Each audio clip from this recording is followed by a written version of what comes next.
Welcome into Duval Daily, presented by GenJag.com. I'm Jordan DeLugo. Thanks so much for tuning in here on Monday, April 3rd.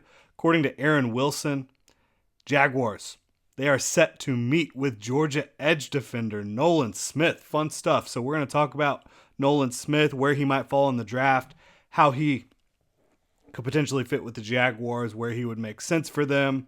All that fun stuff right here, right now. Ignore the University of Florida hat. We are talking about the Georgia Bulldogs right now, potentially adding another one to that Jacksonville Jaguars defensive front.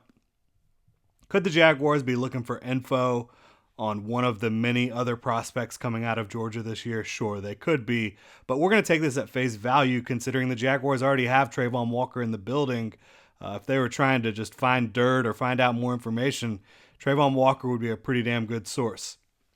So we're going to take this at face value. Jaguars showing interest in Nolan Smith again. They are scheduled to meet with the Georgia edge defender in the coming future, and we're less than a month out from the 2023 NFL Draft. So you're starting to see more and more team visits, more and more players getting connected to different teams. Right now, Nolan Smith, he's drawing interest from a lot of different teams. He's going to end up being a first-round pick in all likelihood. Former top overall recruit out of high school in 2019, did suffer a torn pectoral in Week 9 of the 2022 season, forcing him to miss a bunch of games down the stretch for the Bulldogs. Unfortunately, wasn't able to go in that national championship, all that fun stuff. But when he was in the game, and he missed a lot of reps just due to the fact that the Georgia Bulldogs, they were blowing teams out at halftime in a lot of these games that he was available for. And so they were pulling their starters and letting some of the backups get after it pretty early on in a lot of these games. So you don't see the amount of reps from Nolan Smith in 2022 that you see from a lot of other prospects around the country. Very common for Georgia Bulldogs players, right? Especially up front on the defensive line. Talked about it with Trayvon Walker, Jordan Davis, Devontae Wyatt, all these different guys. None of these guys played a ton of snaps at the University of Georgia because of the heavy rotation, because of how talented that defensive front is at the University of Georgia. So not concerned with the lack of reps overall, because when Nolan Smith was on the field in 2022, damn good football player. A lot of folks will kind of point at the box score stats. Oh, where are the sacks? He hasn't produced a ton of sacks throughout his career. Well, I do think that he was a little bit, obviously, at the University of Georgia, you have to play within your scheme. They do not allow their edge defenders to typically just pin their ears back and try to rush the quarterback one-on-one. They usually try to employ different games up front, have their edge rushers doing different things, dropping into coverage, doing a lot. So, and in that regard, playing for the University of Georgia can help you transition to playing for the Jacksonville Jaguars, because the Jaguars do ask their edge rushers to do so much as well. But you didn't see really a huge pass rush profile from a skill standpoint prior to 2022. But I thought he really unlocked his hands in 2022, which led to a 25% pass rush win rate, according to PFF, which that's tops amongst all the top edge guys at the position this year, right? Better than Will Anderson in 2022, again, in pass rush win rate. Better than Will McDonald, B.J. Ojolari, Lucas Van Ness, Keon White, all these guys. He had a higher pass rush win rate than all the top edge defenders in this class in 2022. So you love to see that, obviously, if you're talking about getting after the passer. What I see on tape from his 2022 stuff, obviously a guy that's smaller in stature if you followed his career at all, 6'2", 238 pounds. That is small at edge, no question about it, even for outside linebackers. And his length, it's not really where you would like it to be, 32 and 5/8 inches.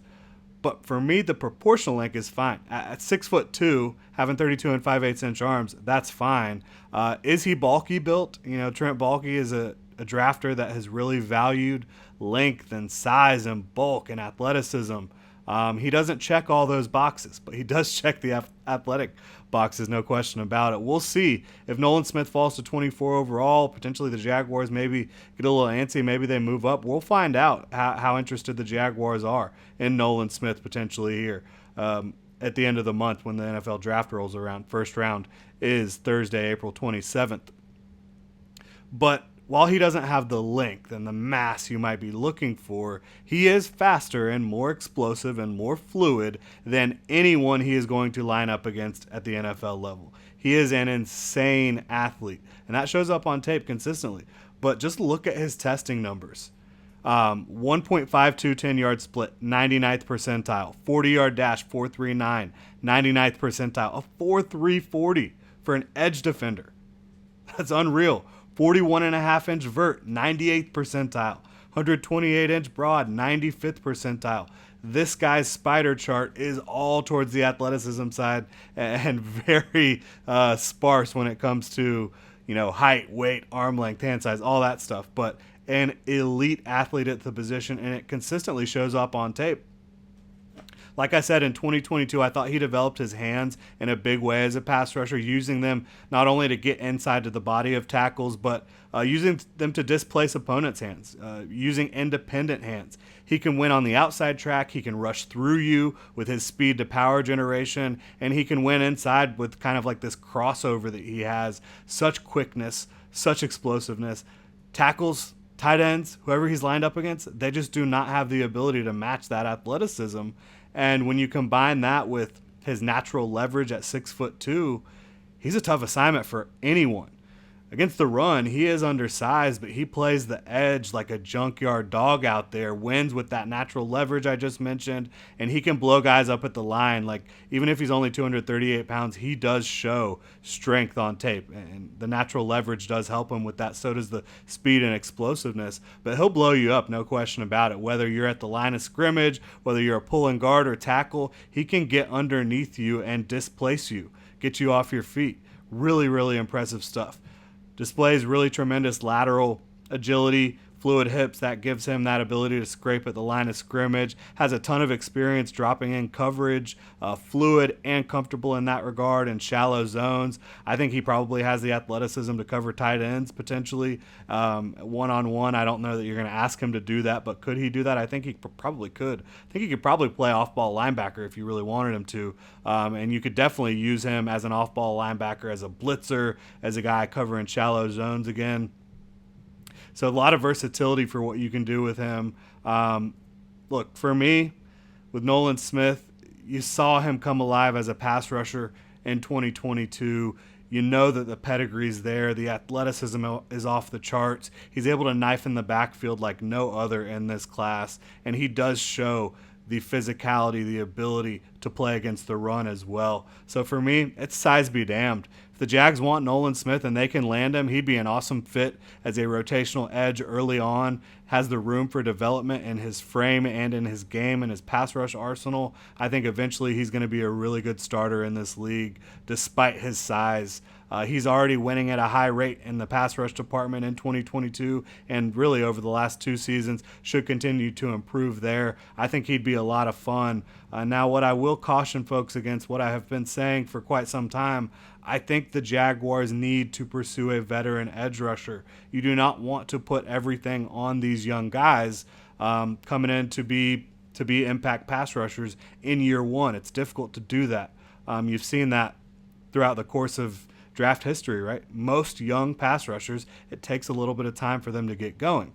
Now, do I think Nolan Smith can make an impact for you in year one? Yeah, I do. I just think when you're talking about trying to elevate this defense, trying to get past the divisional round of the playoffs, I think you just need a little bit more of a veteran presence there. Will they pull off a move where they sign a Carlos Dunlap or Justin Houston, a Melvin Ingram, maybe Frank Clark or Leonard Floyd, something like that? I'm not sure if they will. I think that they should absolutely pursue veteran help at edge, just to fortify behind Josh Allen and Trayvon Walker. But would I be down for the Jaguars to pursue Nolan Smith in the draft at 24 overall? Heck, yeah, I would. And even if they want to get aggressive and move up for him a little bit, I'd be fine with that as well. I think Nolan Smith is going to be a special player. He is a unique prospect. Great natural leverage ability, insane athlete, plays the position physically, very violently, really developed a pass rush skill set in 2022, and I think he's got a lot of room to grow both physically and with his pass rush skill set at the next level. So I'm excited for the potential of Nolan Smith. I'd love to hear what you guys think. You can hit me up on Twitter at Jordan DeLugo. You can also follow Generation Jaguar at Generation Jag. If you're on YouTube, please like and subscribe, hit that notification bell, drop a comment in the comment section below.